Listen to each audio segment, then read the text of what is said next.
Hi, I'll be showing you how to do a battery replacement on your Chromebook. All you'll need is a Phillips screwdriver.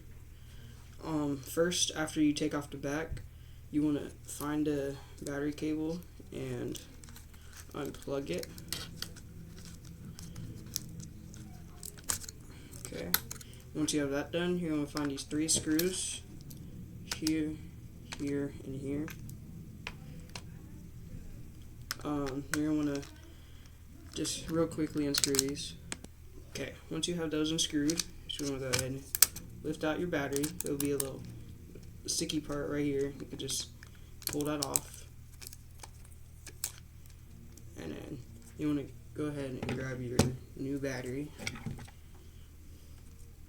You're going to make sure everything lines up so it can line into the screw holes. And take that little sticky part and attach it back to the battery.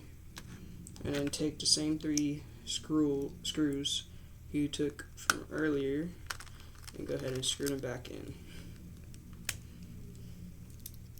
Okay, once you've screwed back in all 3 screws, you can take the cord and plug it back into that same spot. Don't press too hard, but make sure it's all the way in there. And then after that, you're done. Just screw on your back cover and you're good to go.